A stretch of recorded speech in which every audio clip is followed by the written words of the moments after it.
Good evening to you once again.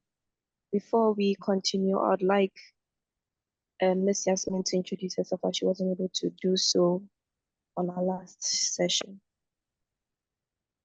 Oh yeah. Okay, so my name is Yasmin Ahmed Canton. I am a radio presenter. However, I'm currently in the northern regions, Tamale specifically. It's great to have you here. Do I have to go for okay. I was just asking if I have to go further with the introduction. Oh, that's fine. That's fine. Thank you so much. So, Thank you. thank you for joining us once again for our second session on the women in politics, the African setting. So last week we had an insightful discussion on what politics truly is and how women have played significant roles in it throughout history. Today, we'll move forward into some more focused conversations on our panel. We are honored to have Mr. Benizanyako and Ms. Yasmin joining us. We are excited to hear from you both and to learn together. So, to begin, we've seen how women have been part of political spaces, but tonight, the question is how important is it for women to support each other in politics? So, let's begin. We've seen over time that the females have made their voices heard locally and internationally on how they have disapproved of certain things have been done in their countries. But these same women are very hesitant to support other women who stand for the ideologies or who stand for the positions to solve them. Miss Yasmin, why do you think some women are reluctant to support each other, especially when we look way back? And do you have any examples you could give us, please? Um, this question it's it's very nice. So the whole thing about women not wanting to support women openly, I just think it has to do with women attitude, especially when, women climb up the ladder. I don't know if you have worked with a woman before or you've had a female boss before, then you would Yes, understand where I'm coming from. Because yeah. it's sometimes when you're working with them, I'm a woman and I have worked with, a lot of females and I can tell, even with males as well, and you can tell the difference. Usually women are quite difficult to deal with when it comes to, when they are up there as compared to men. So I think the whole idea is because, oh, they feel like, oh, if you support a woman and she gets there, okay, so these are going to be the problems you're going to be facing and how, women are difficult sometimes when you're dealing with them. And also I think it has to do with people actually believe that when women are, up there, they barely support each other. I think it's a True. myth. I don't know how true that is, but they say when women are up there, it's quite difficult for them to pull others up there. They'd always want to be the only, people there. It's difficult for them to open the doors for, people to climb. So I think to me, that's the reason why, a lot of females are hesitant when they're trying to support women. Mm. Yeah, I like the way you handled that question very brilliantly. Miss Nana just joined us. Good evening, Miss Nana. Good evening. I hope you're doing great. So we'll just move Yes. on to the next question. Great. So, Mr. Beneza, it was observed that in certain voting stations, the men voted for the women more than the women actually voted for the women. Why do you think that is so? Well, I think well, I would say with men, the way we work together is quite different. Although we might be having some differences, and we don't work based on our differences. We put that one aside, and then we work together as a team. When we are done with that, then we will continue with our differences later on. So I think all has to do with the teamwork. Yeah. So men supporting men was basically based on teamwork. Yeah, that's it. Okay, That's thank what you I so can much. say. Yeah. Yeah. So when we look at an interview that was conducted in 2025 with The Guardian, where the former Malawian president, Joyce Banda, had noted that contrary to what is commonly expected, she received backing from men while she faced criticism more from women. In fact, she stated, and I quote, that it was the other way round. I received a lot of support from men in my country, maybe sometimes more than my fellow women. And if there were statements on radio vandalizing me, it was my fellow women. So I think I would be lying if I said I faced that in Malawi. So, Miss Nana, how do you feel when you hear this? How does that make you feel?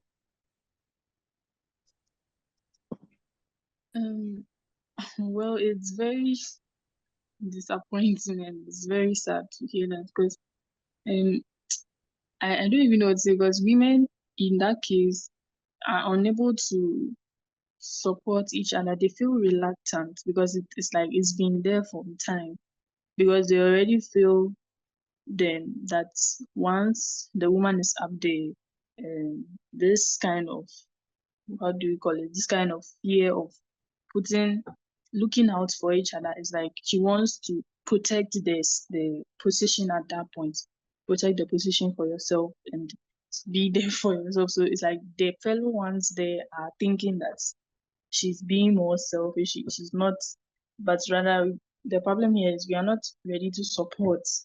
And so I'm not surprised in a way that women would actually not be ready because they would also feel that the woman up there is feeling proud. That's the mindset some women have, that yeah, she's feeling proud and all that. And so it's not it's not a deal like why should we support her in because they already recognize the men should be there. They feel it is kind of selfish, something like that. That's what I would have to say. Yes. Can I say something? Yes, please. Yes, please. Also, I just wanted to add this. Looking at this whole women not supporting women, like you made the example with the Malawi, right? She's in Malawi. Yes, please. In Malawi. Yeah, the example you made, yes. So I'm looking at this, I'm trying to narrow it down to where I'm coming from, the northern region where I stay, and looking at, how politics play out here. Sometimes women wouldn't vote for you because they think it's something just due to very silly reasons, right? So a woman can say, I won't vote for this lady because she's not married. And so if she's not married, how can she, be in a higher position? Because if you're not married, you don't have a sense of responsibility. You don't have a husband to guide you. And as a woman, you cannot make decisions on your own without a man being in the house. So I think that also could be some of the reasons if you're narrowing it down here. I'm just giving an example. Sometimes these are some of the reasons. And also, like she said, like Nana said, they feel like women, when we are there, it's very difficult for us to pull others to join us because we always want to be there. They are not as open-minded as men would, want to pull their fellow, people. Men wouldn't mind. But I've also seen some very, very bad male bosses. I've encountered very bad male bosses who are very self-centered. But usually it's always women that everyone is on. Oh, women are this, women are that, women wouldn't do this. So yeah, that's just the problem we have. Yes, you are very right, actually. And it's a sad narrative that some women have to go to. So Yeah. just talking about the change in now women supporting men, what do you think the women who were first voted into political positions did differently? Or what approaches did they use that now women are trusting women more to give them that vote?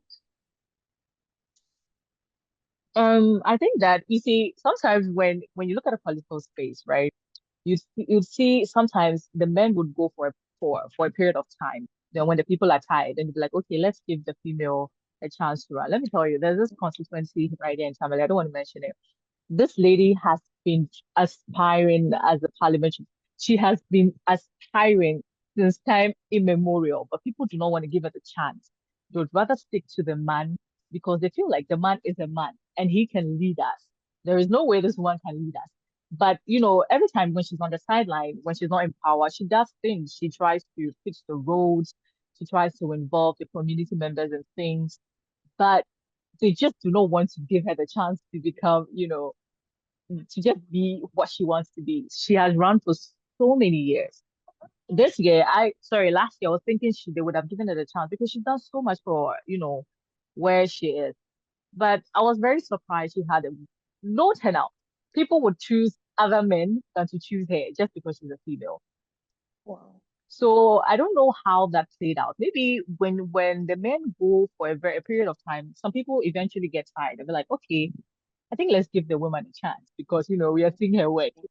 But it's easier for a man to just stand and win. He doesn't need to prove so much. But if it's a woman, she has to prove herself that she's worth it. And so they have to give her the chance. But with the man can just stand with a woman, political positions, and it's so easy. The man would take it without even, doing too much. But a woman would have to prove herself so much before she can actually get the chance to, do what she wants to do. Yes, you're very right. And it's a very serious issue. And if we really, really want to change our economies, we have to change that mindset and change that lifestyle. So we are just going to dive right into some. Before I continue, there are women who are supporting women, and we do not discredit that. So yes, let me Yeah. continue. So could we start with Mr. Nyako? Could you give us examples of women who are making real differences in probably military or foreign affairs or public education? Any example that comes to mind? Okay, so I will start with the military part. So I think recently when our current president John Mahama, when he came into office, he had to make some changes in the military aspect. So he appointed a lady to handle the prison, the prison service department. So right now, I think currently there's a lady handling that kind of position, and I think the ladies are really doing well. So I think they deserve that. And when you go into the military, you could see that there are other ranks being held by females too. Yeah, just that most of the times we do, we do mention that of the men. We don't hear of that of the women. But ladies are really doing well. And when we come to um education, we also have women who are playing a massive role in education.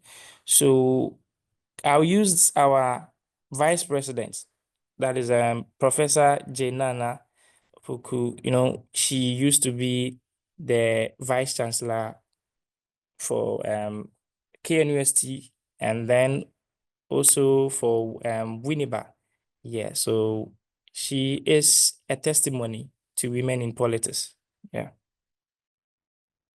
Thank you so much for those great examples. Miss Nana, would you like to add some?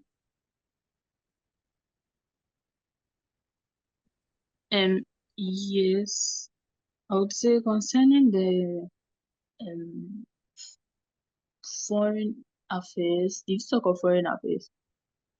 Do you mention foreign Yes, affairs? please. Yes, please, I did. Okay. So in relation to foreign affairs, I can say the Minister of Foreign Affairs representing Ghana on the international platforms. That's Mrs. Hannah Tete. Yes, and I think she has also played her role as representing Ghana foreign affairs, which is quite key for a female leading such a role. Yes, and when it comes to public education, to as my brother Eric said, we also have Dr. Isi Ewa, who was also the first female vice chancellor of the University of Energy and Natural Resource. And then also for University of Ghana, too, we have our very own um, Dr.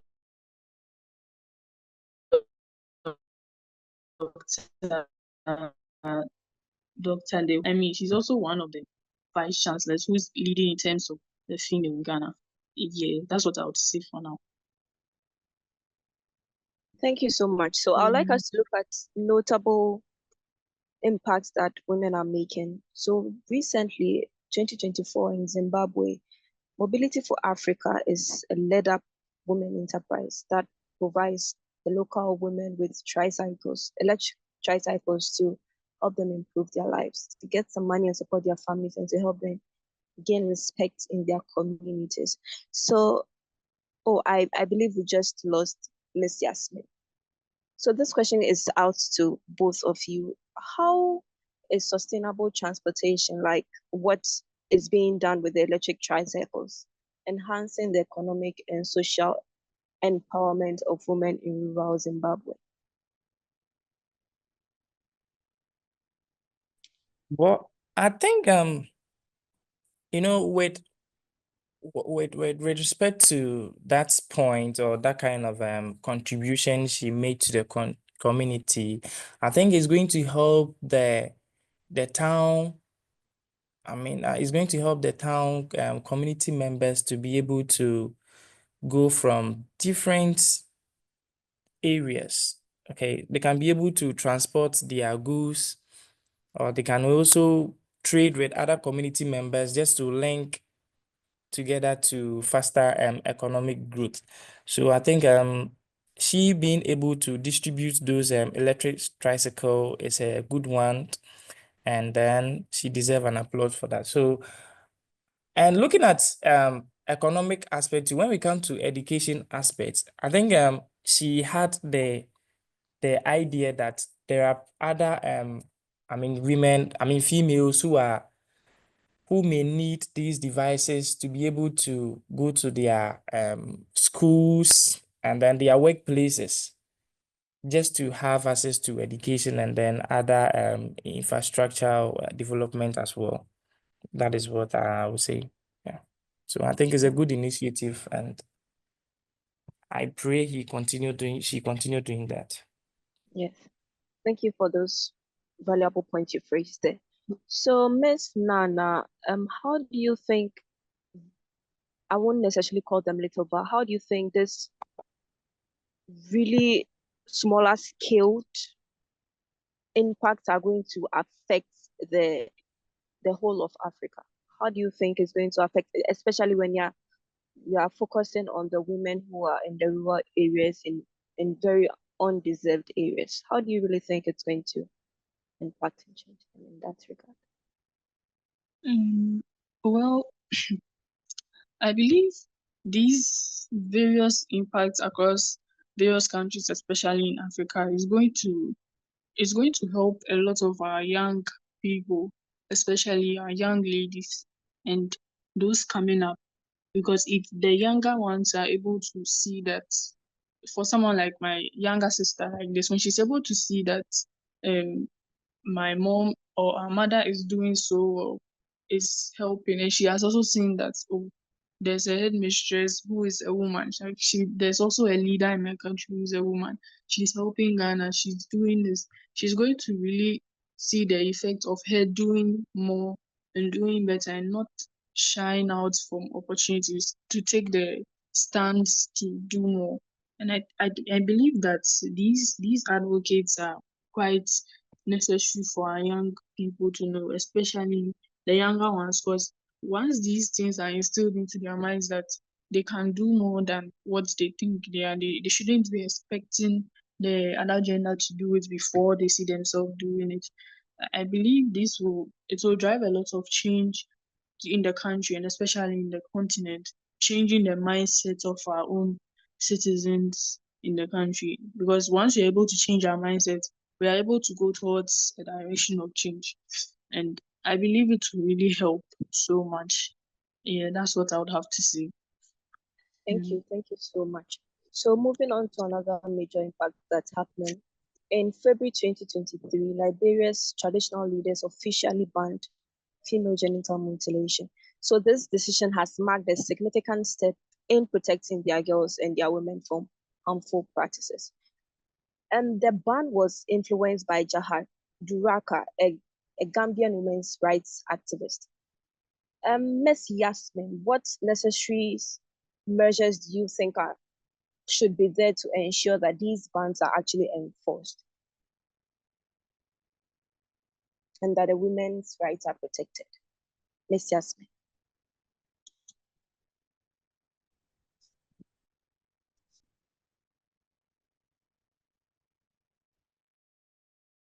Oh, sorry, I'm having network issues. Um, please, can you repeat the question again? I didn't Okay, get that. okay, okay, that's fine. So I was just mentioning that in February 2023, Yeah, the traditional leaders in Liberia officially banned female genital mutilation. yeah. So they are working towards protecting their women and their girls. What necessary measures do you think they have to actually put in place to ensure that these bans are enforced and not just announced? So, the issue of FGM actually, it's, it's a very serious problem. So, this whole thing, I think it's because there are no sanctions meted out to people that are actually involved in things like that.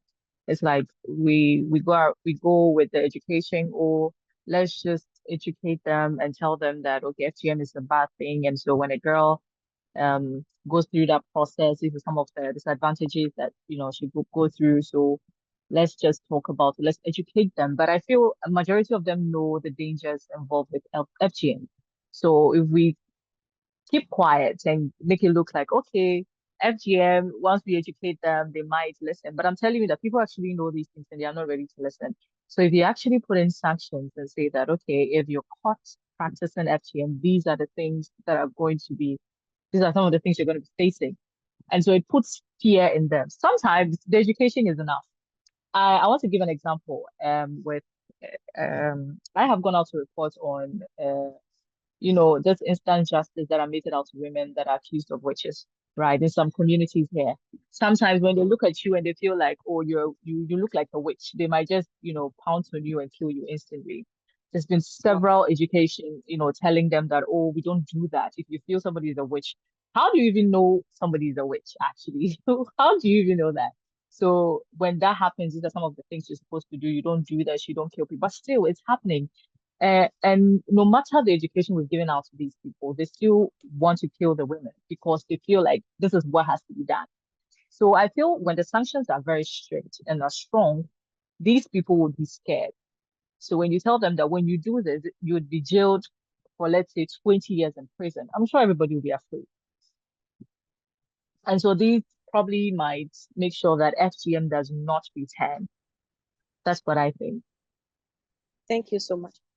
Mr. Ebenezer, Ms. Yasmin mentioned that the sanctions have to be really enforced and sanctions have to be there. Do you think that the traditional leaders have a big part to play in this?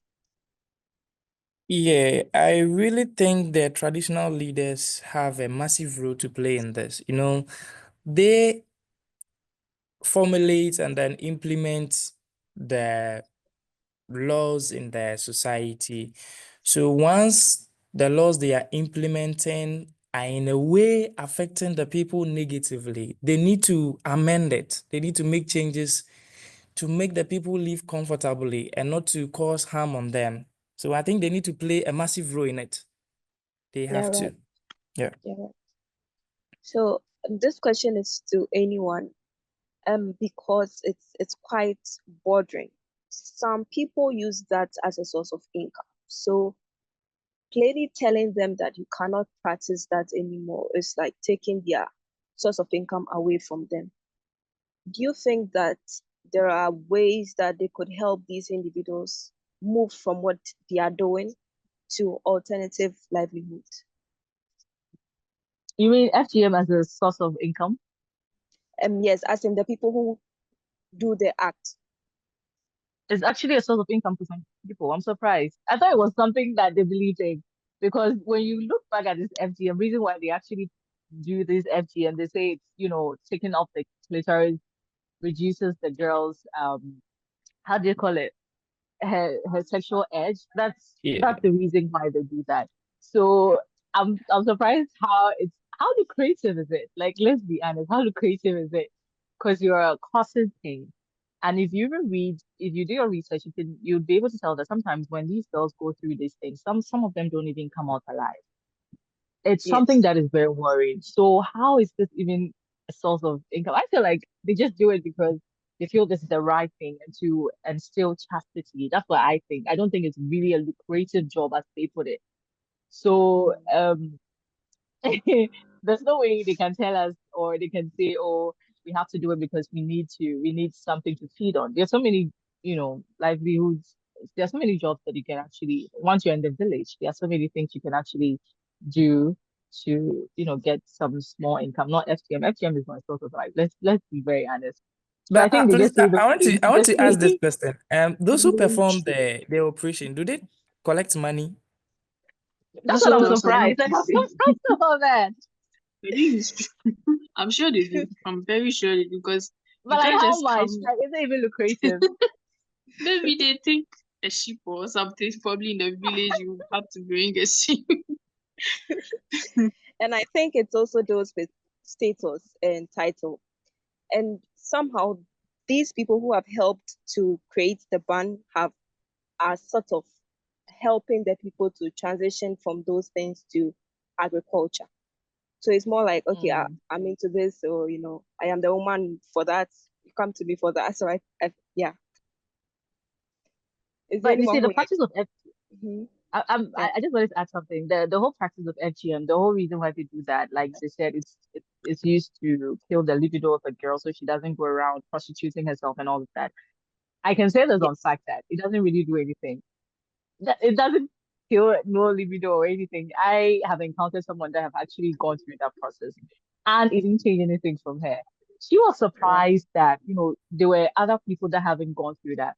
Because we lived in a hostel together.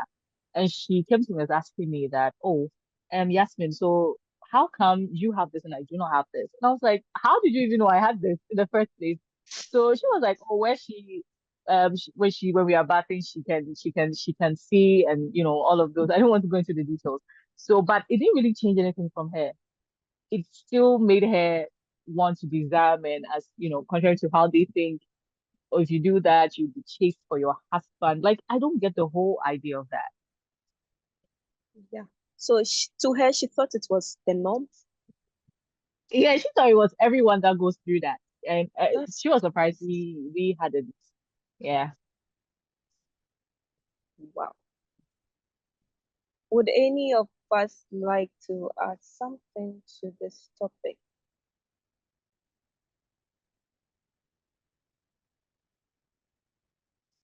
I think aside the point we've mentioned so far, I think the healthcare people needs to also intervene. Okay, they need to also come out to, tell the people and then the elders the dangers involved and why they need to abstain from it. Yes, I think a lot of, math needs to be put in this for the whole situation to be normalized. But And Evanessa, do you think that they don't know the negativity that comes with, That's what I was about to say. they do know, okay, they know all right, but Mm.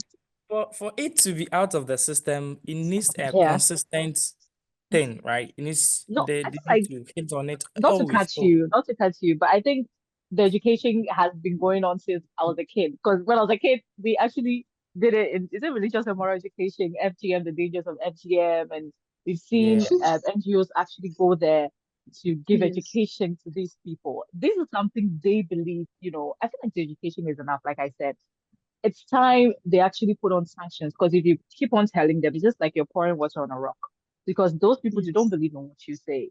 They believe in what they believe in because they feel, okay, if we do this, this is what can happen. So if you go out and tell them that, oh, if we practice FGM on your girls, these are some of they don't really care about what you think. This is what they have Wow. been doing since time immemorial. So they don't care. But if you put out sanctions and say, if you see someone practicing FGM, report here, you get a reward or something, you see people would actually come Yes. out and support the People cause. will come. Once you But if you mention try and reward, why not? You get plenty people coming to report. yeah, so yeah, And that's just the whole thing. I think I could also say that they should put the law in place such that when anyone is seen doing it, the police should be there to arrest them immediately so that it will serve as a threat to the others because they know if they do it, they will be reported by these people on the law they are here, they are in charge. So they would report them immediately and then they will take them and I'm sure they will be afraid to take the next step of trying to catch another child again. Yes. Okay, Yasmin, once you said you are in the northern region, so currently, Yeah. how can you how are you going to rate it in terms of, Well, I in mean, terms the of FGM, oh no, where I yeah. live in the north, I mean, Tamale actually, and Tamale, we barely practice that. It's usually the upper regions, the upper west, and then the upper east. Even with those regions, it's something like a smaller village in those regions. Do you understand? Because when you Okay. go there, the place is more like it's a city, right? You wouldn't catch somebody actually openly practicing FGM, but when you go to smaller villages where people are not too much, it's just a very small community, then you get maybe some one or two families actually believing and actually taking their kids. I want to oh, you were making a point. Somebody made a point. I wanted to about the security being in place, right? Yeah, he made Was a it point, yes. Abby? Yes. I remember at some point, just aside the whole thing, I wanted to just add this. One time there was this lady that was lynched because they thought she was a witch, and it was a serious like issue. It was not even in Tamale, it was like in a smaller community somewhere. So we had to travel there with the gender minister. When we got there, immediately we went there with military, and how these villagers are. Immediately they saw the military, everyone was like, hiding. All of those people that actually lynched the woman, they were hiding. So the Yes. lady came into the chief palace. She actually held a press conference in the chief palace, and I liked how she addressed them. Like she didn't come trying to tell them that lynching women. She was so angry, and the way she expressed it, you could see how you could tell they were scared, because she told them that this is going to be the last time she would hear something like this has happened, because this is not the first time an old lady has actually been lynched in our community because they thought she was a witch. And so she was giving them the very last time. She said the next time she comes and somebody has been lynched because they thought she's a witch, the whole community, everyone's going to be arrested. And you could see the military, like there were so many. So if you look at their face, it was so funny. So I'm just thinking that if something like this is actually put in place where we get security personnel to go there and threaten these people, I'm telling you, this whole FGM thing would die down because they are so scared of the military. It's because they think that the military do not really have time to come to their community, and so they just do things like that underground, and nobody has to know, nobody would tell anybody. But when people actually come out to report and people actually go there, then we will definitely see some difference. Great. Thank you so much. I've learned so much. And I'm even frightened, even though I'm not in the northern region. So we'll move on to some negative decisions that women in politics or women in power have made.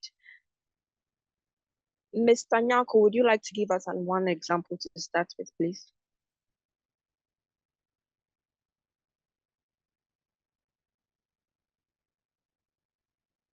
Can you please come again? Okay, so we are talking about some negative decisions that the women in power in politics have made. And I was wondering if you could give us an example to start with, please. Oh, okay. So I will start with past experience. Okay, so some women in politics, due to their past experience, when they also get to that rank, or when they get that mandate, they try and then reflect on their past experiences they had, and then those bad impacts will be extended to their other female colleagues. So I think that's it's a s- I say I think that's it's a bad it's a bad thing on their side. So yeah. So You're right. yeah. Miss Nana, would you like to add on?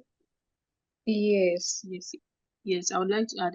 I think another problem I've also noticed very well is our leaders in the political phase, especially, they are very loyal. They are too loyal to their leadership in the sense that because they are part of that particular political party, they are trying to defend their party so much that sometimes when they even make wrong decisions, it's like when Ghanaians are criticizing them that people are not doing it, then the woman is like, I mean, the leader, she's just making her defense onto her party that is what we are doing. So it's not something that you people should question us on. something like that. I think something like some female politicians, they tend to downplay the people suffering, and it's like they're just defending their party so much, not the problem. They're just defending the integrity of their party. It's what we are doing. It's not something people should question us for, like something like that. Yes, that's what I just have to say. Yeah. Thank you so much. Miss Yasmin, would you like to add on, please?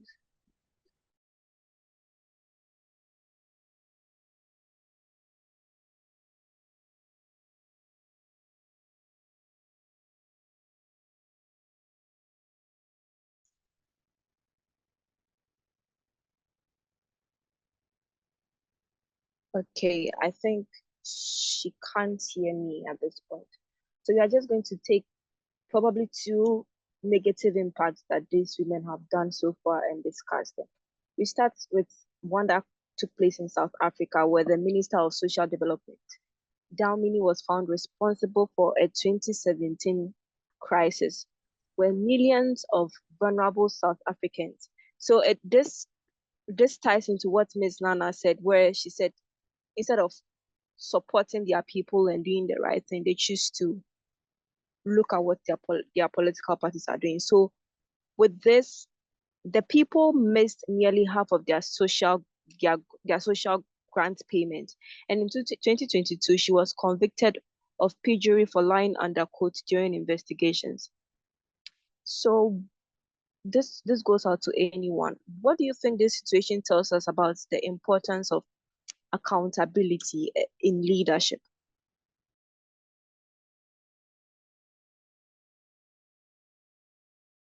I would say it's quite threatening, and then it's a big problem that um as leaders they have to look at so much. For example, did you say which country was she from?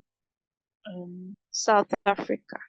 That was South Africa. Okay, so I think she didn't consider the needs of the people, and then it's like they are just doing what as a team, as a party, they are supposed to do in the name of protecting the loyalty of the whole political party or something, protecting them and then ignoring what the people need. At times, so I think they've been silenced. I think they've been silenced by their own funding because they know if they don't do it, if they do the necessary, probably they wouldn't be given that kind of respect they need within the party, or they would be removed from such a position or something like that. And I think that's a problem. As leaders, they don't look at trying to solve the problem. They look at what is going to happen to them, their position, their reputation, and all that, and which is not which is very bad, and it's not helping to the growth of Africa, especially here. Thank you so much. Mr. Yeah. Ebi, So would I you like think to? I'll over here I'll be partial over here. I wouldn't be siding on one part of the leaders. Okay, I'll be partial. So I think sometimes it is not their fault. Okay, sometimes their parties expect, higher accountability from them. So sometimes they are too rigid to the extent that they overlooked the burden of the people or the challenges of the people, and then they go by their political mandates. Okay. But when they do that one too, it is going to affect them in a way. So they need to play a 50-50 role, right? You need to be flexible. You need to be, rigid, right? So, the people brought you into power, not the party that brought you into power. So you need to be considerate to the people. Yeah. So, and that At is what. some degree, you are saying, sorry Yeah. to interrupt, but you are saying at some degree they have to do it 50-50 at the expense of the needs of the people. Or I know, the needs of the people are a lot, right? They are a lot, countless of them. But when you go beyond it, it is going to affect you in your political rank. Maybe your political party may also have an issue with you. We get it. So you need to make things stabilize. I hope you get okay, the angle I'm coming from. I'm trying to. I'm getting the angle. No, Because I mean, I don't get the angle you're You coming don't get from, the angle I'm honestly. coming from. I'm not getting it. When you are in an organization, okay, or when you are Yeah. in a Mm-hmm. political party, they Yeah. have standard. Every political party has a standard for its members. You get it? Mm-hmm. Now, once you go contrary to the standard of the political party and then you follow that of the people mainly, Mm-hmm. you get it? Yeah. Now, the party is going to tag you. You are going to be a victim in the Wait, I party. don't get it. Wait, just for clarification's sake, when you're saying that when you're in power, there are standards in the party. Is that what you're saying? Let me say something like that. Yes. Okay, so there are standards, and so you have to fulfill, the needs of the party, and you just do a little for the people. Is that, or you don't have to overdo for the people, but you serve the needs of, your you have to party members? balance You, both. you have to you have to Or be how you moderate. feel here? You have to You be have to moderate. be, so like, Mod what's the ratio you give, like percentage wise? well, I would say 50-50. Let me put it that way. Yeah. But do you think I ever be 50-50? Do you think 50-50 is ever possible? What? When you try, you can make it. You can. You I can. think once you're in power, what is the purpose for being in power? Is it not to serve the people? What Yeah, what the what Yes, purpose does is your to political serve the party got to people, do with it? right? Mm-hmm. The purpose, exactly. the Mm-hmm. purpose is to serve the people. You get it? Yeah. So why But do you if care about the needs of your party members? Because you're supposed to be part of the people that you're serving. yeah, Because we Yes. voted for you to come here. So when you're coming, you're supposed to serve our needs. But you can't tell us that you're balancing, what your party needs. Your party members, how many are they? As compared to your people. So how is yeah, that going to be I a will. balance? I I really feel get. like I it's really going get to what be you are trying more. to say. Yeah. Yeah, I really get what you are trying to say. But although the people voted for you, right? But you came Mm-hmm. from a family. You came from a small family, right? Out of the bigger one. You get it? Yeah. Mm-hmm. So you need to play a careful role. Mm-hmm. Yes. Like, Okay. So I'm trying to get your point. Sorry, but I'm just trying to get you. So, like, in how? Just give me an example. Let's say that you were in power, you Ebenezer were in power, and you'd have to serve your political party as well as the people. How would you do that? Hypothetically speaking, maybe you are in power. I want to understand, so maybe I could buy into your point. Okay, so maybe I have been given resources, okay, unallocated resources to use in my term of office, Yeah. right? And Mm-hmm. these resources I'm going to use, some has to some I have to use some for the party and some for the people. You get it? Right.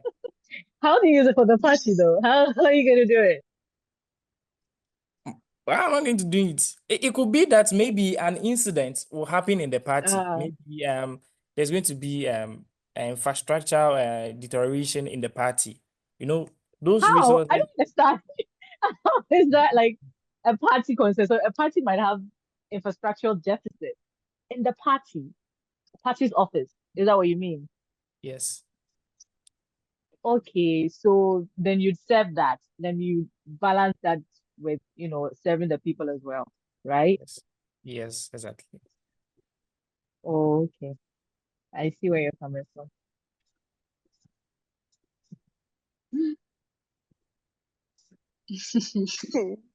okay, that was interesting.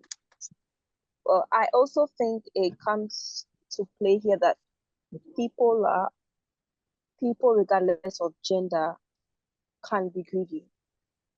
Mm, So whether male or female, when they get they could change. They could have good yeah. intentions, but when they get The it greed could for power. change. Yes, they could change. Yes. So let's talk about another question in regards to the same thing that happened. Do you Mm. actually think political systems could check if the leaders are doing the right thing, regardless of gender?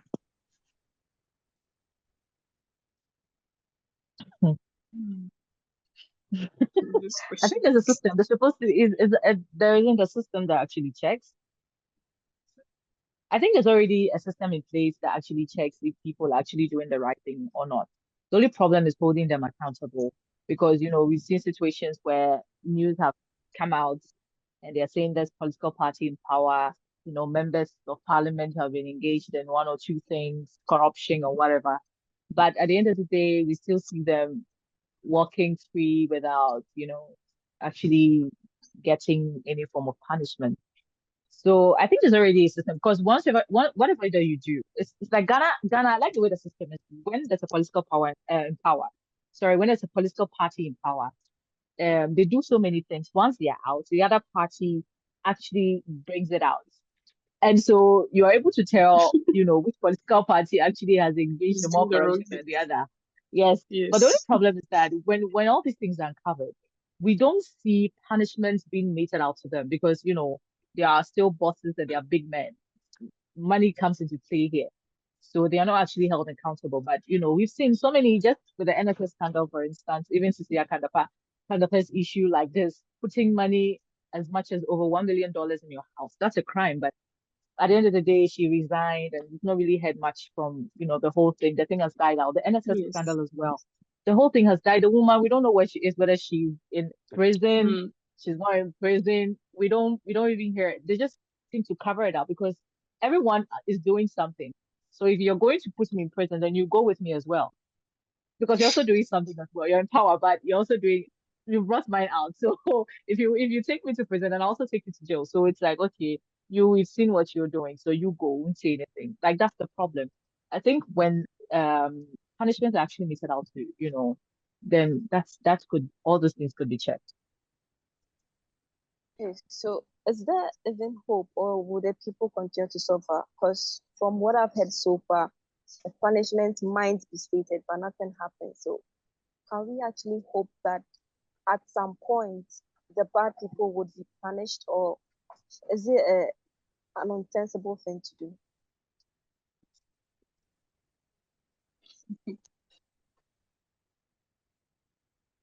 Well, I also think that, aside their political, event and then their political ruling, once you are out of the system and a different party come on board and they go through records and they find out that maybe this person when he was or she was he when he or she was in power, mishandled funds. I think the person needs to be punished in a way of refunding or maybe being asked to pay a certain amount of money, not in terms of maybe putting the person in prison or something like that, just to refund the money and then they will use the money for the intended project. Well, I hope that time comes very soon. Would any of Yeah, you? it will surely come. It will surely come. You think so? Yeah, I I think think so. It will come. I feel See, like see you the see, way. one thing about being in power, you see, you can take some amount of money. For example, I can take $1 million when I'm in power, but I don't let the $1 million stay. I can triple it. So if it's just giving back the money I took, I think that's not even an issue because if all of these political parties, most of them that have actually stolen from, governments, they can actually give back the monies, but they've already made billions out of it. Do you understand? Because they don't take the money and spend, they actually invest the money and they make profits out of it. So they can give it to you, but to what end? Are we always going to be telling them to be refunding it? What other measures could be put in place to deter them? Because if it's about, okay, you take your $1 million. Once you're out, we are going to punish you, bring the money back. That's it. That's not a really, bad thing to do. Because me too, if I go into power, I'll definitely do that. It's like I'm borrowing from you. It's like borrowing The from the reason why bank. I'm saying that is, the political appointees, they have a lot of connections. They know Mm, themselves very well. Aside the game they are yeah. playing, they know Mm-hmm. themselves very well. So once once you are a victim and maybe once you become a victim and they really find out that maybe this and this happened, the other member will try to, cover you up by not imprison Mm-hmm. you, but in a way of settling the issue. Yes. That's what we do. So it's going to be very difficult, very, very difficult. You know, this guy, oh, there's this famous guy, oh, what's the name? Uh, What does he do? when I remember, I'll bring it on board. You know, he owes Okay. he owes the country a lot of money, but up to now they've not been able to collect the money from him. Who He's I still think can that's the elusive. thing. There's no way they would actually take the money from you. It just comes into public, like it becomes public knowledge that maybe Ebenezer, you stole from government the five Minister of million dollars. It Finance? just becomes public knowledge, but they don't actually do anything about it. They just leave them. Like for example, like I bring Cecilia kind of Paris issue like this. How can a member of parliament like be able to get that kind of money to even put in her house? It means that that money was chicken change to her. To be able to store over $1 million in your house, it means you're making triple or whatever amount. Like you are a billionaire to do that. But we also know how members of parliament are being paid. Like even ministers, how much are they being paid? Are they being paid in dollars? No, no matter how long you've worked for Ghana, because some of the money you're supposed to allocate some for, other things as well, not just, for your mouth. But we know that she has actually gotten some money from certain uh deals she has done. And so she's able to stash such money in her house. The only thing that she did was to resign. And I'm sure right now, Kara, they put her as the CEO of something that we don't know at the moment. She's still cashing out at the moment. But we all know that, okay, kind of this is what she did and stuff like. She said the money, her husband, it was her husband's money, husband's cocoa business, was it farming business, or what did she even say? But till date, what has happened to her? Nothing. She's just walking freely. That's just it. There's no way they'll tell you to pay back. They just, okay, yeah, she did this, so yeah, whatever. That's all. Yes, someone like Kenyo Foriata. I think he's the one even that you were talking about. Um, Kenyo Foriata. Ebenezer. Yeah, can Was he the no, one no, you were talking about? no, really. There's this guy, you know, he owes the country a lot. But I thought Kenyo Foriata, Mahama also made some allegations against him that it's like he owes the Yeah. country. Oh yes, he's also part. He's also part. Yet nothing has been made. No action is being made towards it. Yeah, no action at all. Really, nothing really happens. And, would have discussions like this so many times. But I'm telling you, the people in power, I feel like, you see, when you're at the sidelines, you'd see it like that. But when you get there, your mentality changes. I'm telling you. It's because Yes, we are not there. It's yes. like when That's true. That's true. That's true. The that's moment what you reach power and there, the money does mindset to will you. change. Yes. Yes, yeah, because you understand we are not really enjoying it. So we feel, oh, they are cheating. But Charlie, when you get there, you might do worse. Look at the NSS scandal, for instance. Look at the amount of money that people were making just sitting at home. We NSS personnel will actually go. And at the end of the day, to even get your money at the end of the month is a problem. But somebody is not even Yes. working. And then certain money is allocated like 5 times to the person every month. Like, what? I just feel like we're just doomed when it comes to politics, and the whole thing is just NDP and NDP. That's it. It will forever be like that till that kingdom come. So maybe the only thing you can do is to, you'd have a different mindset when you get there, and so you create the change. That's the only thing I can say. Yes, Miss Yasmin is very right. Things could change when you get there, but you should hold your morals and you should have and hold your mindset. Because as much as there are a lot of bad political people in our systems, I'm sure there are some good ones. Maybe they are not so loud, but I'm definitely Mm, sure there are some good ones. So we are just going to move on to some violence against women in politics. So there have been mhm, statements like any woman that joins politics is a prostitute. And these mm, are very demeaning. And some of these female politicians they face gang rape threats and sexual harassment. I remember I was watching one interview when one politician said that during her campaign, a guy had just approached her and kissed her out of the blue. Wow. So I have a question to ask you, and Mr. Ebenezer. I'm sorry, but I'll ask you first, and then I'll move on to our ladies. Do you do you think some men, not all men, but some men see it reasonable to use sexual harassment as a tool to deter women from vying for political positions. Well, I think it's a way they used to make the ladies or the women in politics be afraid of them just to intimidate them and a whole lot of stuff. Yeah. But Hmm. But personally, if I may ask, in a way too, playing the political game doesn't, I mean, has to go in that angle. Okay. Yeah, it doesn't go, it has nothing to do with that. But it's are a you way sure? most of them do. It do happens. Because Not even with the politics alone. Even at the workplaces, it do happen. yes, Those male bosses, they do harass the female ones. If you don't agree, at the end of the day, you're going to lose your job.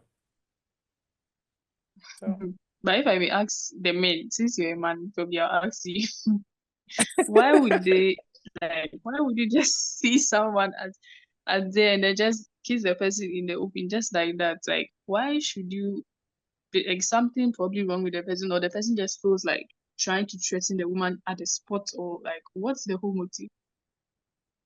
wow. I can't speak for all the men. You get it? Yes. We have individual Yes. differences. Yes. Okay. So, well, I think it's not a good act. It's not a good act. Mm. Once you are a leader, you need to set a good example for others and then for yourself. You don't have to, I mean, set a bad example for people to tell you that, this man, you are a womanizer, always threaten the ladies if they don't accept your proposal and a whole lot of stuff, Charlie. Mm. Well, if you are single and you see a lady you want to, I mean, get connected to, I mean, you say it in a nice way. If the person rejects you, you find a different person, as simple as that. Is it as simple as that? I don't know how Yes. you put it. And the way Melissa put it, it's like it's just like that. Okay, I've approached you, you don't like me. Okay, fine, I've left you. I'm going to the next. It's not like that. There are a lot If you're of going with ladies in the world, a lot of them, a lot. no, but But that's people what get you think. killed But that's for not what your male refusing. Yes. counterparts actually think. If you've worked Yes. in a place where it's male dominated, you understand where this is coming from. I've worked two of the media houses I've worked is male dominated, and I'll tell you, it's not a joke when it comes to things of sexual abuse. Like men, I sometimes I pity women that are actually, offices where the men are matched because it's not easy. And if you're a woman that has a focus, you have a goal, and you're, aspiring for a particular thing. The men already don't see you as somebody that is capable at the end of the day. They just see you as a sexual object because at the end of the day, they feel like, oh, you, there's a probability you know if you pass. So they just look at you and they just sexualize you like that. But it's difficult. You see, they keep saying we have to talk to the men and the officers and tell them how much these things are wrong. But in as much as you tell them, but men do not even listen. It's not easy to work with men. It's not a joke, especially if your man is if the man is. I don't know how to even express myself. It's so hard. It's so hard. I have Hmm. worked with someone that have actually, when you're in a media industry, right? Sometimes when you're mostly our bosses are males, like bosses are male, and so you can go for let's say workshops. Sometimes your boss handpicks who should go for workshops, with them, and they look at you and they feel, this girl, you have more boobs and ass than this one, so I'll pick the one with more boobs and ass so that she follows me to the workshop because they have ulterior motives. I let me use myself as an example. I was working at a media house and there was this boss of mine that would, randomly crack sexual jokes with me. And I'd pretend I don't understand because I was the youngest in the, whole office. I'd always pretend, oh, I don't understand what you mean. Oh, yeah. But I really understood what he was trying to, head to. So one time it was a workshop we're supposed to go for. All of a sudden, this man says, oh, I'm supposed to go with you, Yasmin. Let's go to the workshop. I didn't get it because we've never gone to a workshop before. So I was so happy because, it's a training, it's a platform where you can train a network and all of that. So I went with him. But at the end of the day, he had ulterior motives. So his plan was, okay, when we go to the workshop, this and this was supposed to happen. When I just sensed the whole thing, I was so disappointed. Like it happens all the time. It happens all, especially when you're in the male domain. So I'm not surprised when you said um, the guy just randomly came and kissed her. Men do that a lot. They don't see anything wrong with that. Some of them are even married, but they don't care. If they propose to you and you say no, they make your life a living hell. I don't know if any of the females here can actually attest to that fact where, you worked in a place where you not agreed to a proposal from one of your male bosses and they made your life hell. And when somebody sets you out to make your life a living hell, it's actually going to be a living hell. Like they're not even joking about it. So it's very, very, very difficult. And sometimes you're looking at the other way. Okay, maybe females are better, but Charlie, you also have female bosses that also come and make your life a living hell. So at the end of the day, you just pick somebody who's a good person who can manage you well. That's just what we're looking for.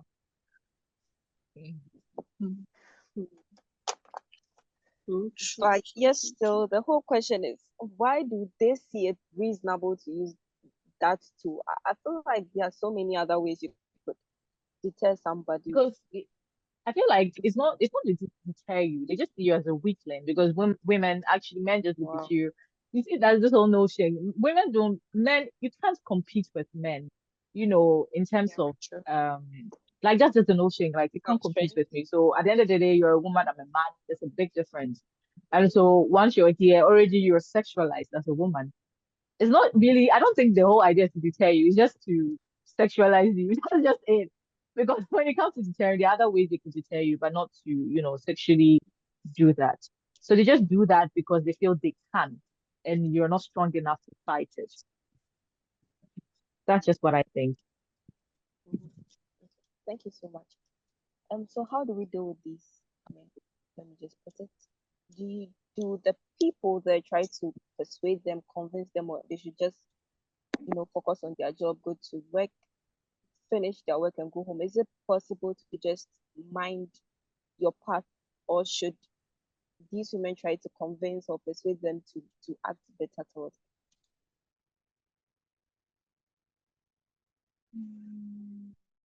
Well, I think the women too, they need to, check their dressing. You know, Yeah.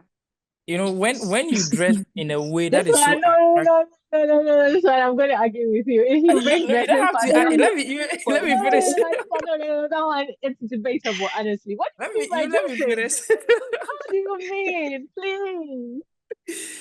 Please. Definitely when there is honey, there definitely is going to attract what? The No, ants, don't right? say Or the that. bee. Don't say You that. get Don't it? say that. So it's not your fault. It's No, not how the is fault that of the even? men. How is that?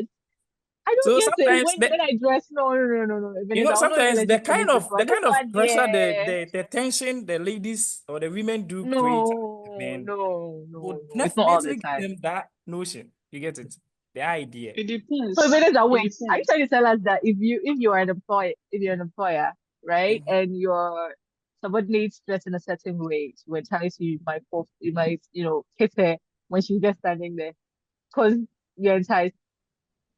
That is not what I'm trying to say. What No, I'm because trying to no, say, you're not making a you know, point for the men saying that sometimes how we dress, and so that's why we get, those kind of attention. eh, So it means that every listen, every man has gotten its, own way of desisting from things. Some people they are too loose to desist from certain things. Others too, they have a strong, feeling to desist this kind of attractive things. You get it?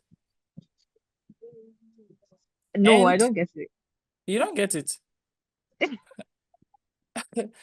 What What I happens mean to is just that looking at me and minding your business? I don't get it. If I dress in a way that you feel is like is indecent, the only thing you can do to me is to call me to your office and tell me that Yasmin, the way that you dressed today was not good. I don't want to see you in this dress anymore. Maybe if you can dress this way, Yes. that is fine. But why would you come into your office and be telling me that, hey, I like the way your boobs are showing today? Oh? Like it doesn't make sense to me, honestly.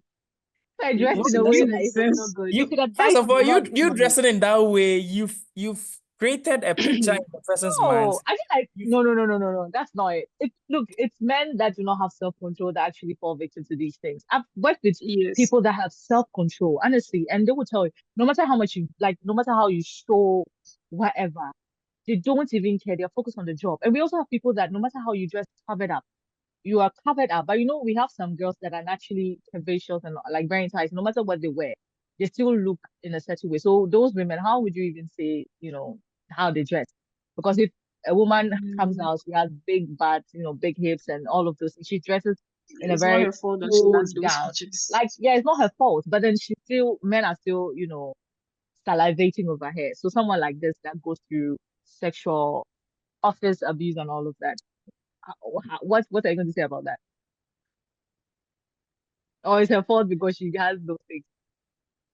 I really No, no, side no, with no. you, Yasin, because my friend's SHS school, there's a teacher in that school who everybody know that this teacher, every girl he likes, he wants to try and chase a girl. And then it's like I was surprised the school wasn't really taking action on it. When they tell them, it's like you need to have proof to go and tell the headmistress that, oh, this man. So it's like he's always hanging around the girls with the features, with the big hips and all that. And some of my Mm. friends, I could see them say it. And then I'm like, people should report. Why do you guys go to report? Then they're like, oh, if you go and say you don't have proof. And I was like, so we are going to leave this man free just like that in the school, and he should do what he wants to do just like that. And when you a woman stand up to say it, the other male teachers I heard try and gang up, and then they're like, and you are like trying to make things up, trying to cover up with the men that we are not doing our work, or which was not no say, which wasn't good. Yes, it's not so not good. Yeah, it's not Mm. entirely about the dressing. I feel men would always be men, just with the way that they are brought up, or maybe the kind of things that they're attracted to. Because we've seen Mm. situations where women were raped when they were fully clothed. There's this latest news where a girl was raped, gang raped by, a couple of men, but she was fully Oh. dressed like a Muslim girl, covered head to toe, and they actually raped and killed her. So it's always not about the dressing. I think some men, sorry, I don't want to generalize this thing because it's not fair. Some men would just look at you and just sexualize you and just do things like that. And so we have those kind of men, and we still have men that wouldn't do things like that. So it's not about the way you dress. You could be fully dressed, but still, the men would want to go after you and do stuff. Thank you all. This had already been mentioned by Miss Yasmin, but I will just discuss it again. So there have been some political women. This one particular, when you look at Kenya, it's very prevalent there where you are asked first when you approach the communities to campaign, you're asked, are you married? And you are judged on that basis. So I have a question and I'll put it across to you three. Do you think women leadership come with unique pressures and burdens?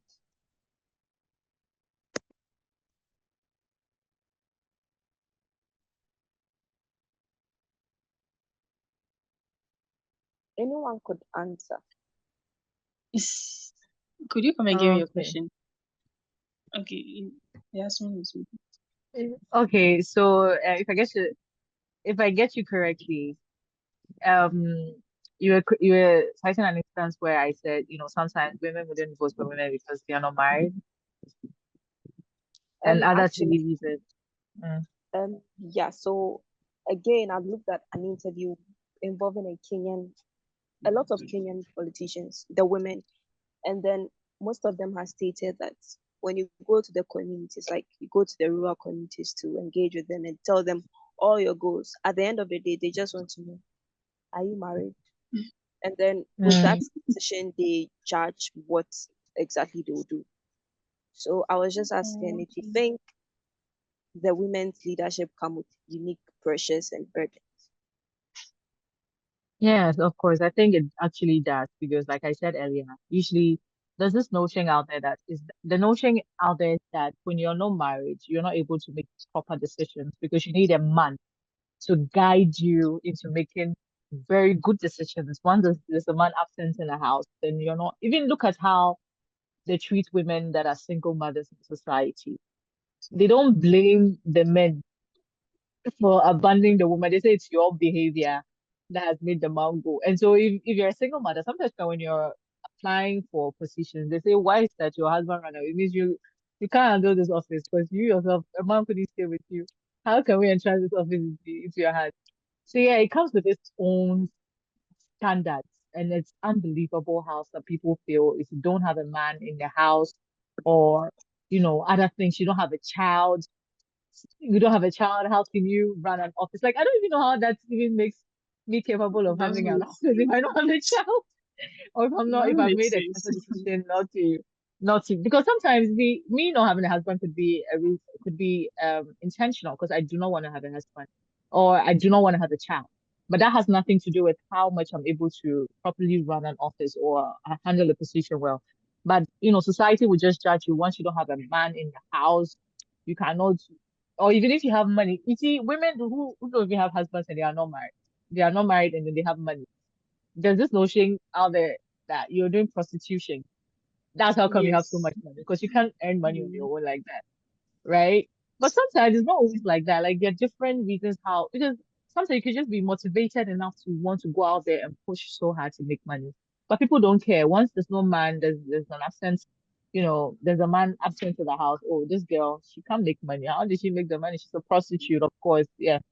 So and also, do you know that in some parts of the country they would, there was also interviewing a woman who told me that she was when she was aspiring for this position, people actually told her husband, like they were actually I don't know what, scolding the man, telling him to stop his wife from going for a position because he's the man of the house.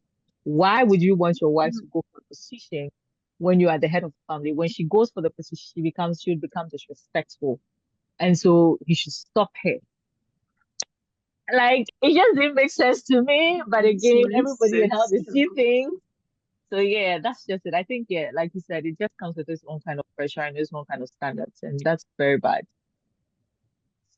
I think this mindset has really pulled. That's one of the reasons why Africa in general is unable to move forward in certain aspects. Because I think US in particular, in the past, they faced situations where yes, they were fighting with the women not taking certain roles. I think it was very serious, but I think they came to a conclusion, and then I think women are dominating, and then they are doing well so far. And I think Africa, we really have to work on these things. Like these mindsets, and I don't know when it will change for sure, because it's like it's something that has been passed on from generation to generation, and it's like it's still there. So the woman has to take it on, like she can't take it on with such a position. Because I remember there's this successful business lady, she's called Hajia.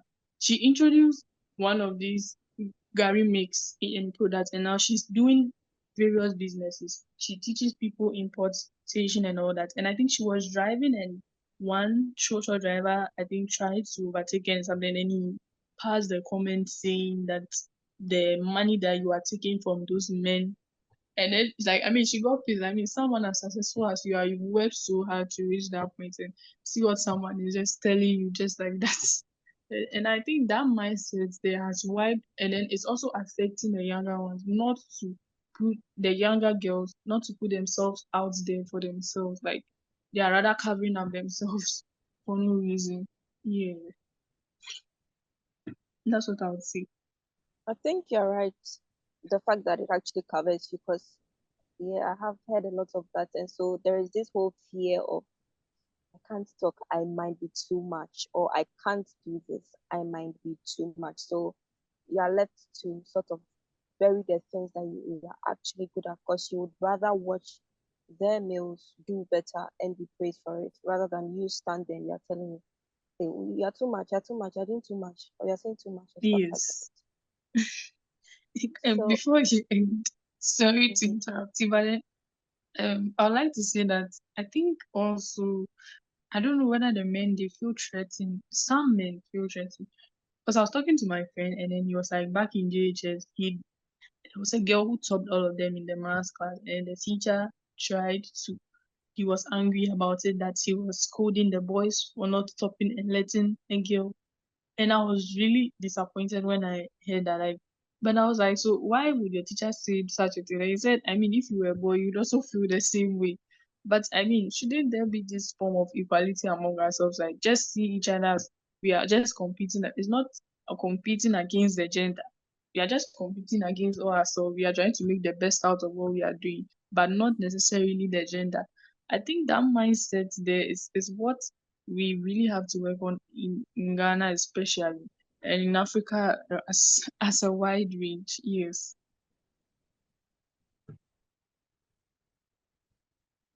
Yeah, I also think I agree with what you said, Nana. And I also think it's because of how much they glorify the whole thing when a woman actually makes something. So it's like, oh, okay, so it's not naturally done. But once a woman does it, then there's so much eye on it. And so it just puts this whole mindset of, hey, a woman was able to do it, so hey, a woman was able to do it, so why can't we just So, make it, okay, yes, a woman has done it, like a woman has done, let's just leave it like that. But the way they yes, keep on they hitting on it, it's emphasize on a it. woman actually did it. A woman, like, it doesn't make sense to me. If I'm in a Yes. classroom and there are men, I don't mind. Like, I'm very competitive when it comes to classroom. Me, I don't care if you're a woman or a man. Like, I'll beat you. You're a If I'll beat you, I'll beat you. I'll beat you, and if you beat me, I'll be so angry about it.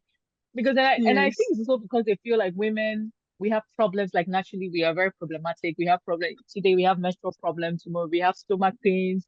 So we don't really have, we have I think problems. they're meant to, they have problems and then they keep it. So So because it's, we are more, we talk about our problems more. They don't understand how we're able to achieve certain things that we achieve. And so how can a woman who is always in the kitchen cooking, complaining about her stomach, doing this, doing that, mood swings, is able to beat all of you in the class? You, a man, when you wake up in the morning, what do? You don't do anything. You just get up and come to class. So I think that's the problem. And so they put it into the kid's head and make it look like a woman is not supposed to beat you in class. It's supposed to be normalized. Like, a woman can actually beat you, and there's nothing wrong with it. If you're smarter, a woman can be smarter than you. I don't know how this, like, how is this a problem? A woman can actually be smarter than a man, and there's nothing wrong with that. But some of the men don't. I don't know if how you feel about it. How do you feel if you're in a setting where women actually beat you or are better than you? How does it bruise your ego sometimes? Well, I don't feel bad about it. You know, back in those days when I was in junior high, I used to have female who were topping me, and I wasn't bad about it. I didn't feel bad about it. Just that I just have to, I mean, challenge myself or tell myself that, well, once the lady has been able to do it, why not? I can also do more than that. So it gave me the courage to do extra mile. Mm. Hmm. I think you don't have to be envy or, I mean, angry about it. Just if the person is good, the person is good. You can't change the fact that the person is good. So Mm, I respect your perspective, Mr. Ebenezer, and I wish more people would actually think that way. So I really wish. we are just going to end with one final thing. There was one politician who was targeted. They actually wanted to kill her when she was doing her campaign. So some of her people, the people part of her party, had to protect her. Some were men, and I'm thankful that they were there. What exactly do you think could be done to not necessarily stop, but like reduce the violence against the women?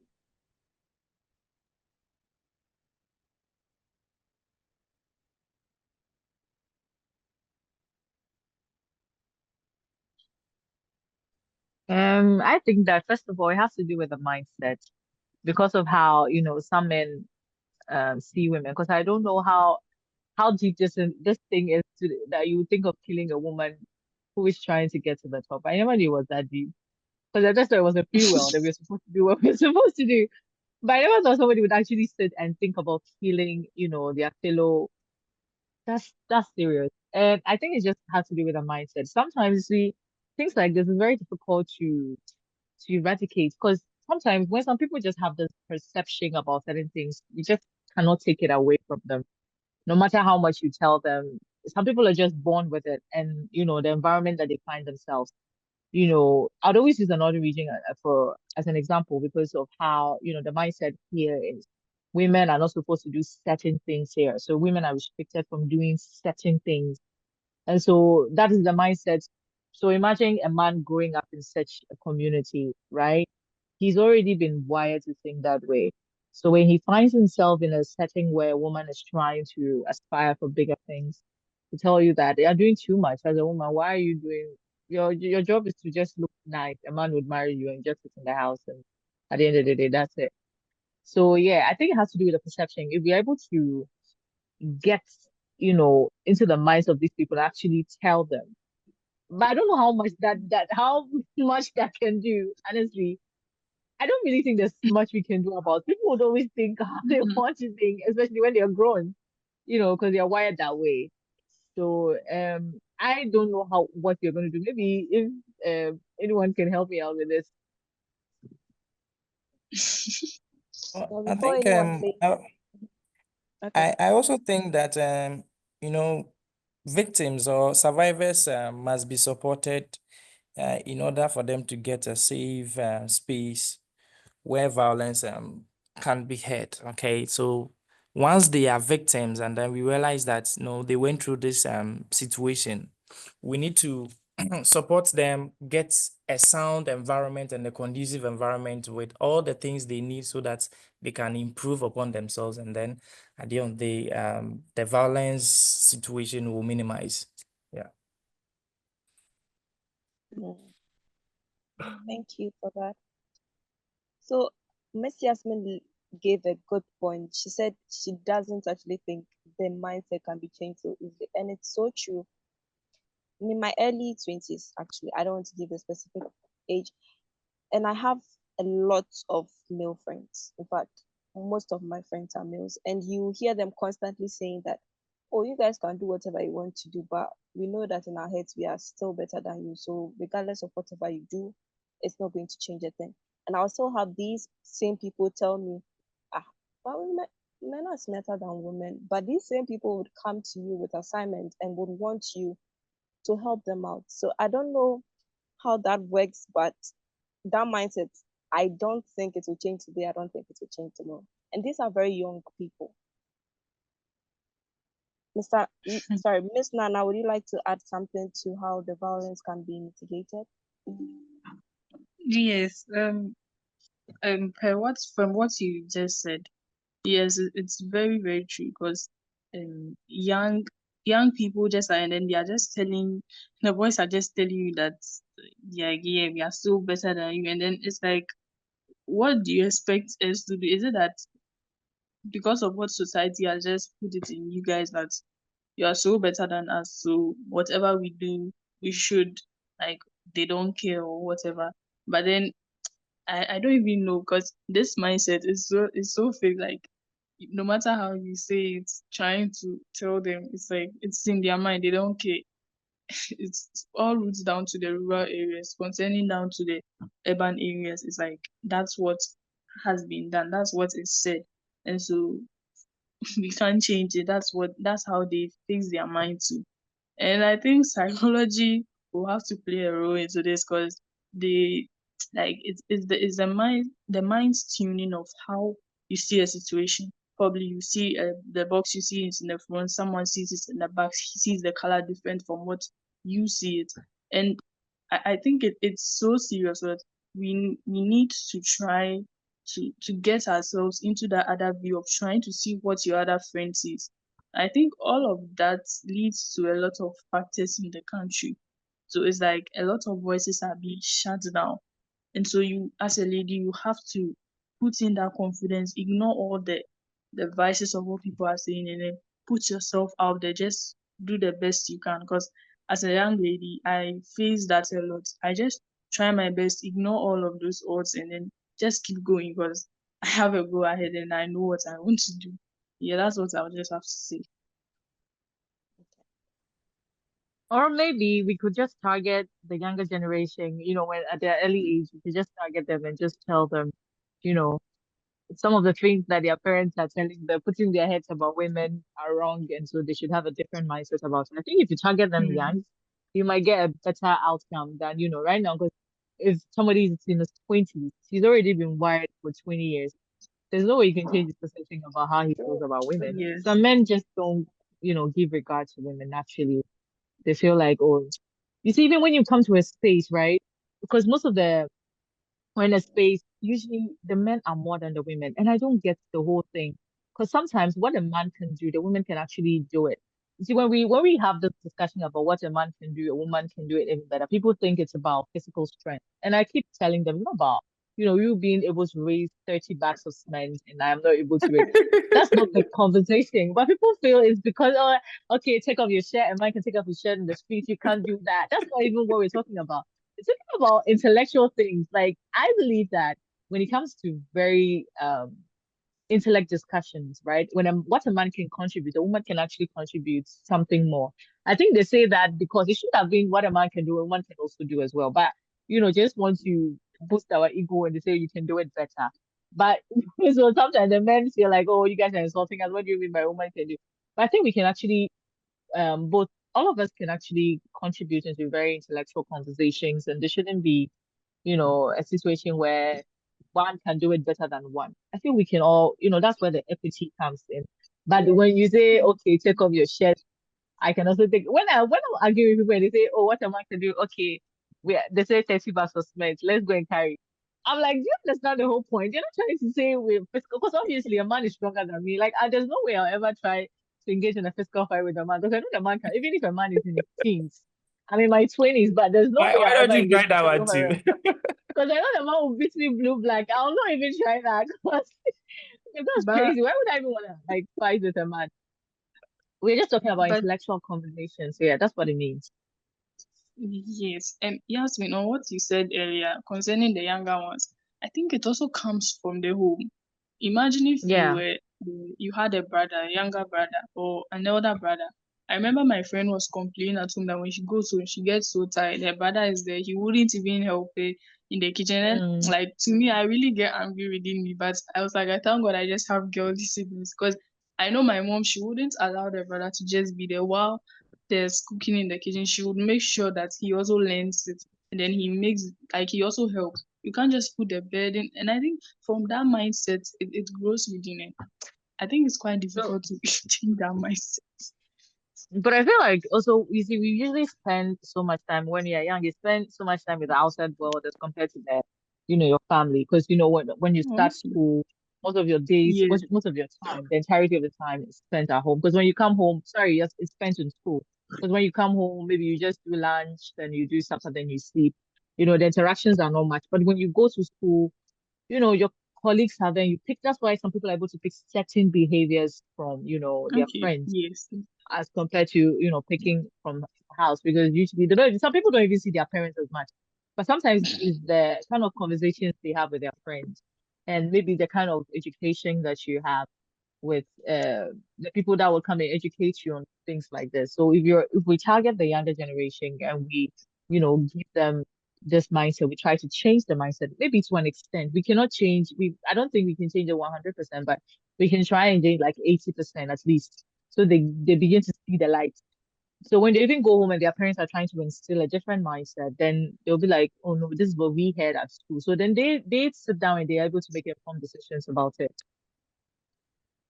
Yes. Okay, Can I? so I think I'll also say that the family as Nana Nana as Nana, Isiaka said, Asamoah. okay, as someone said, the family has a role to play, and I'll use myself as an example.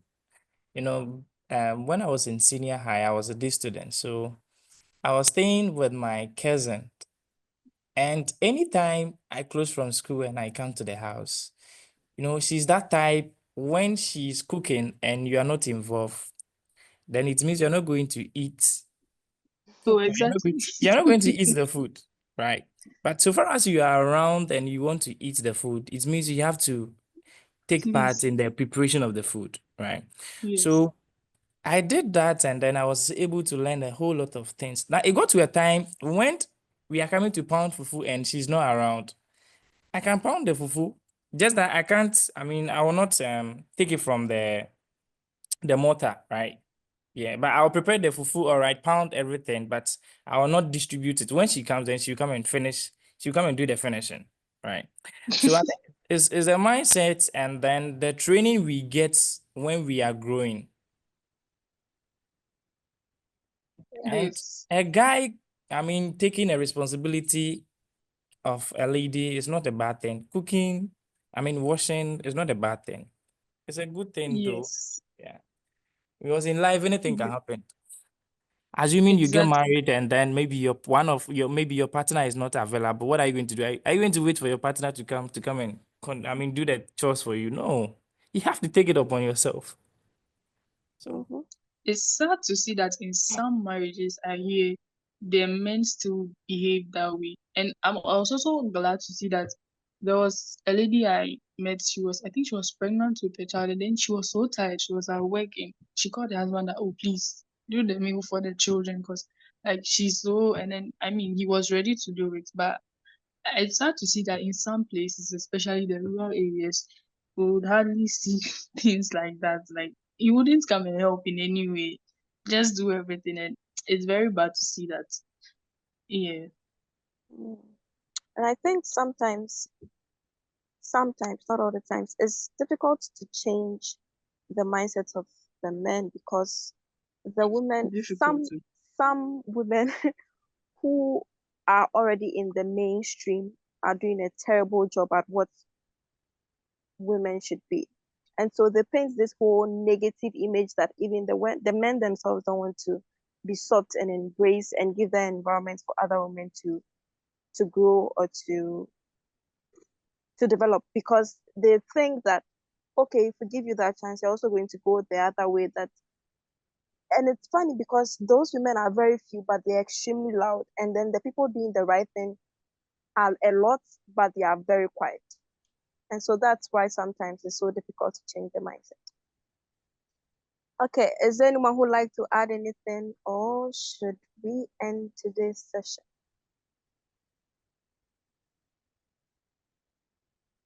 no, I'm okay. I don't have anything to add. Okay. Me neither.